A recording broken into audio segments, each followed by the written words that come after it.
let's try to describe the problem, or indeed one of the problems, which modules are designed to solve.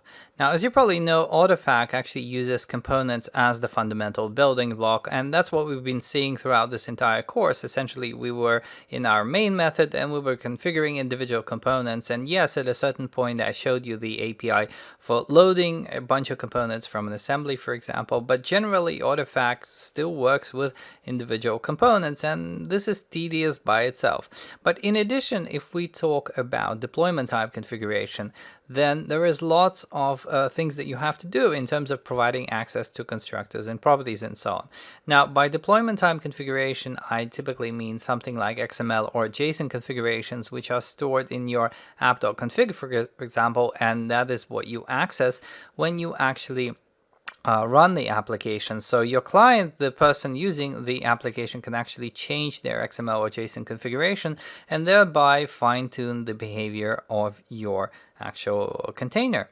So this kind of setup where you have to know the constructors and the properties to set is actually bad for a number of reasons. Because, for example, what happens if you change your constructor? So let's suppose you're in this mindset of continuous delivery and you're constantly updating the application that some client is using. Now they've got their app config already and they've got all the settings which they want to use. Unfortunately, you change a constructor and suddenly this app config essentially becomes invalid, and it's going to be very difficult for them to even figure out what's going on, why the application is crashing. So that's one problem. Also, if you work in this mindset that everything is configured through constructor parameters and properties, then the JSON or the XML that you're using to configure your application becomes really hard to maintain, because you fine-tune the system using these setters, and it's just, the complexity explodes and it becomes a very difficult thing to read, in particular because what you're effectively doing with setting all those constructors and so on is almost as the same as writing code. So you effectively kind of move some of the coding parts into the XML and or JSON, and how much of that is really up to you, but it can start looking like almost like you're writing C# inside your configuration. So this is bad, and this is something which modules are explicitly designed to help with. Okay, so what is a module exactly? Well, a module is quite simply a small class that you can bundle a set of related components into behind some sort of facade. So essentially you can, for example, define a module which registers types in a particular way. And that's exactly what we're going to see when we do the demo. Now, the point of this is, first of all, to simplify configuration and deployment. So instead of having all those constructor setters and whatever, you restrict the number of things which are actually changeable. And you do that by exposing a bunch of configuration parameters that can vary independently of components.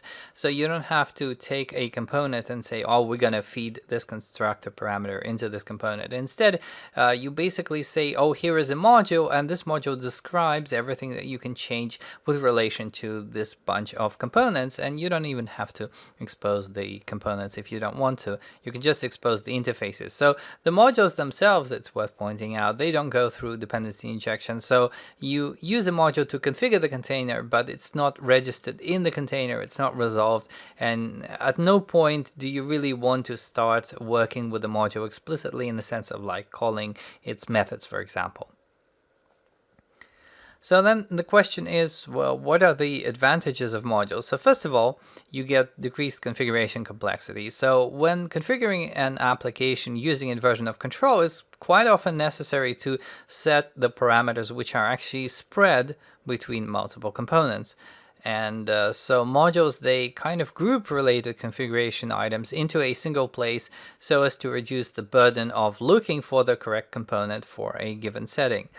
You'll also be able to set configuration parameters explicitly in the sense that the module kind of projects them, because configuring an application directly through its components, it makes a very large surface area that needs to be considered when you're upgrading the application, for example. So when it's possible to set potentially any property of any class through a configuration file that might differ at every site, if you're deploying to multiple sites, then refactoring something like this is quite simply no longer safe. So making modules in this case limits the configuration parameters that the user can configure. and it makes it explicit to the maintenance programmer what these parameters actually are. In addition, you get abstraction from the internal application architecture, because configuring an application through its components means that the configuration needs to differ depending on things like, for example, the use of an enum versus the creation of strategy classes. So using modules kind of hides all of these details of the application's architecture while keeping the configuration very succinct.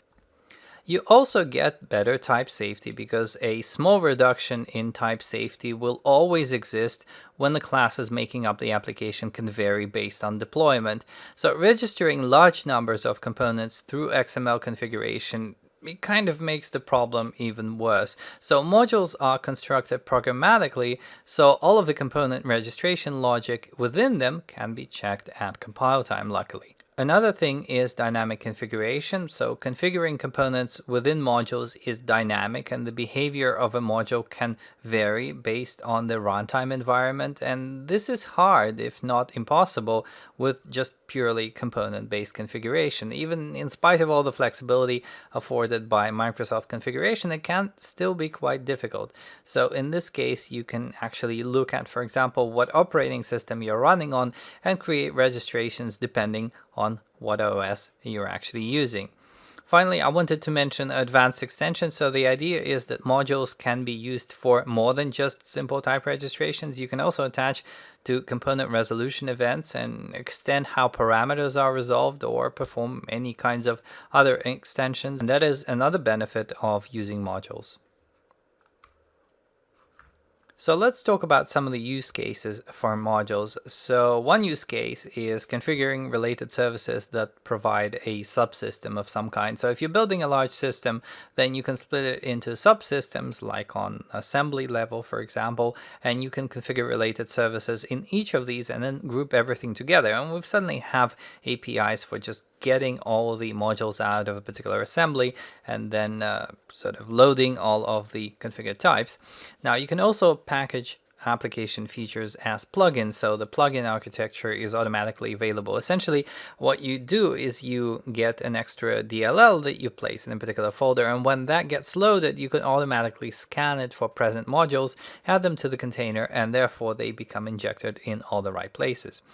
Now, you can also provide pre-built packages for integration with some system or other. So essentially what you can do is you can pre-package an assembly DLL, for example, and you can ship it off with that configuration, with that module, which will subsequently be picked up by whatever system you're trying to integrate into. And this is great for different teams working on a larger application. They don't all have to rebuild the world, so to speak. They don't have to perform testing by, reconstructing the huge application. They can simply build their part and then ship it off somewhere, and it will be loaded up automatically.